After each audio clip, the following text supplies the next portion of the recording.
Isang magandang umaga pong muli po sa atin pong lahat. Gaya po ng dati sa umpisa po ng aking kapahayagan ay palagi ko pong sasabihin po sa inyo na wala po akong ipinakikilala na kahit na ano para po sa aking sarili. Isa pong hamak, isa pong aba po na tagapagpahayag po kung ano po ang nilalaman ng ating banal na libro. At ang lahat nga pong nilalaman nito ay nagmula po sa ating Diyos na kataas-taasan, sa atin pong banal na Espiritu Santo.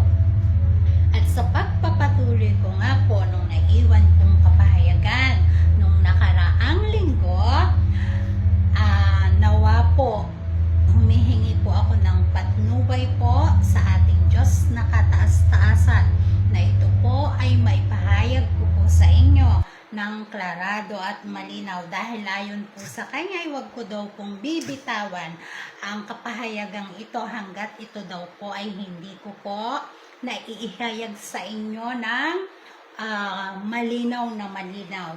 Ayun nga po ang malaking katanungan po maging sa akin po kung paano po ba naipunla ang dalawang supling sa sinapupunan ng ating mahal na Birheng Maria. Ganong ayon po sa ating banal na Espiritu Santo, ang ating pong mahal na Birhen ay kailanman po hindi po nahawakan po ni Jose kahit daw po sa dulo ng kanyang mga daliri. So,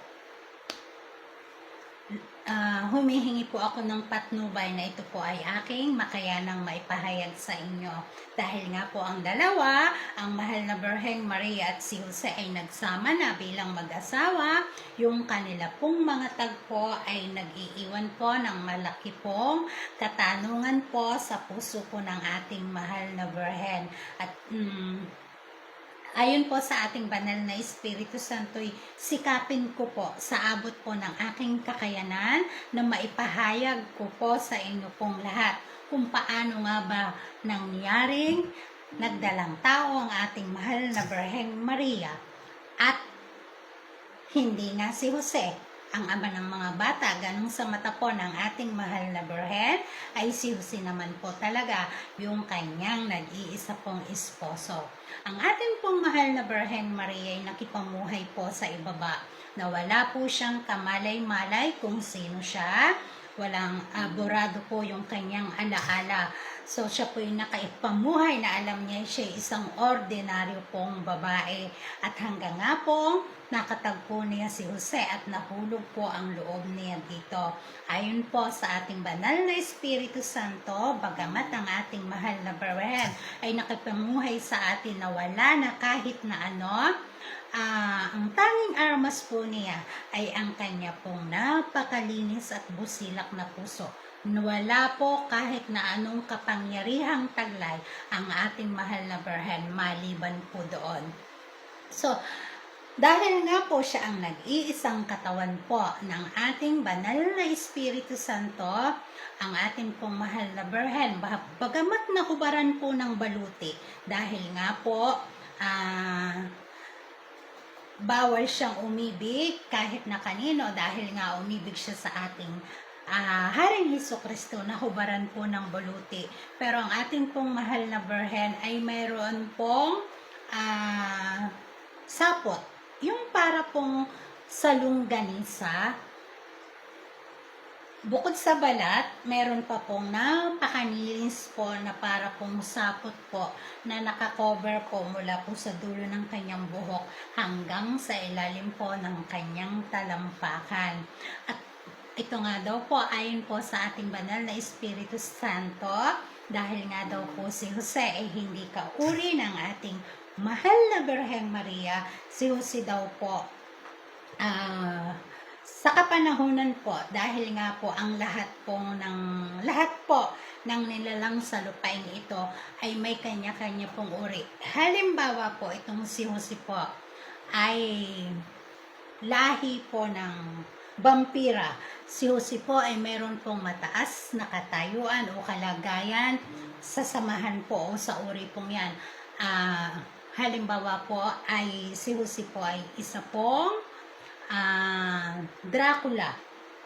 Kumbaga, hindi rin siya basta-basta. Dun sa uri niya ay meron po siyang katayuan. So, si Jose sa kanyang grupo ay mayroong mataas na katayuan. Pagpalagay na natin siya ang Dracula.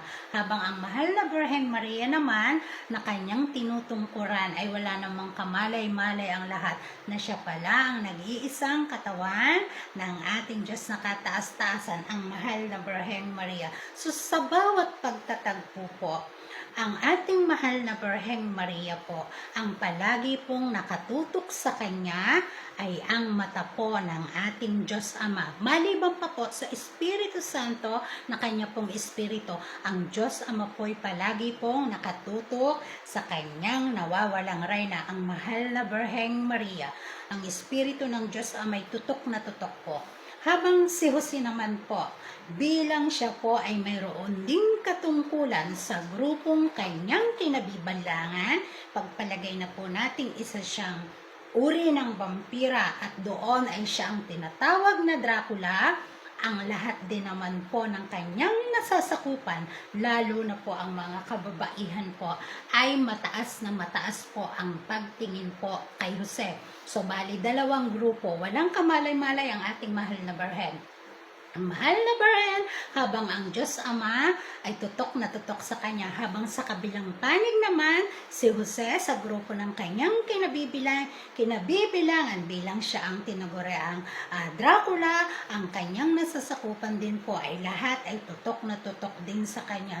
So sa bawat pagtatagpo po ng dalawa, bilang sila po ay mag-asawa, ang mahal na Birhen Maria po, sa tuwi pong ang si Jose po at siya ay magkakaroon ng tagpo, si Jose po ay mayroon pong kanya pong kauri na sumasalupo, na siya pong nakikipag-ugnayan kay Jose bilang Dracula, yung kanyang nasasakupan. May babae pong walang kakayanan na ating mahal na Birhen makita siya. So, ang alam ng ating mahal na Birhen, si Jose at siya. Subalit sa pagitan nila, si Jose at yung kauri niya. Habang ang mahal na Birhen naman po, ang tingin niya kay Jose, sa pagitan naman po nila'y naandun po ang Espiritu po ng atin pong Diyos Ama. So sa mata po ng ating mahal na Birhen Maria, ang kanyang kaulayaw ay walang iba kundi po si Jose. Dahil nga po, si Jose naman po ay hindi po lingid po sa kanya ang katotohanan na hindi nga po pangkaraniwan ng ating mahal na Birhen. Pero wala siyang kamalay-malay kung sino po ang babaeng ito. Ang babaeng putian po na ito. Parang ganun po ang nangyayari. Habang sa mata ng mahal na Birhen, sila po ni Jose, pero ang katotohanan po ay si Jose po, bilang siya ang Dracula ay may kaulayaw pong kauri niya na hindi po nakikita ng mata ng ating mahal na Birhen. So si Jose at ang kauri niya, habang ang mahal na Birhen Maria at ang Espiritu po ng Diyos Ama. So kung ano man yung ginagawa nila, nararamdaman ng ating mahal na Birhen. Pero paniwalang-paniwala po siya na si Jose po ang kaulayaw niya dahil wala naman po siyang nakikita na kahit na ano. So, ang nagpunla po sa sinapupunan po ng ating mahal na Birhen Maria sa dalawa pong prinsipe sa lupain pong ito ay wala pong iba kundi ang ating pong Espiritu po ng ating pong Diyos Ama po. Ang Espiritu po ng ating Haring Hesukristo. Espiritu na lamang po yun dahil ang Haring Hesukristo po ay sa lupain pong ito, yung pong kanyang katawan ay isinilang din dito at hindi pa panahon din po para po magtagpo sila ng mahal na Birhen dahil may kanya-kanya pa po silang kasaysayan na dapat pong kargahin. Sa susunod po, sisikapin ko po ulit na mas linawin ko po ito sa inyo ng mas malinaw. Wala na naman po tayong oras. Hanggang sa muli po, paalam! At mabuhay po tayo pong lahat. Bye-bye!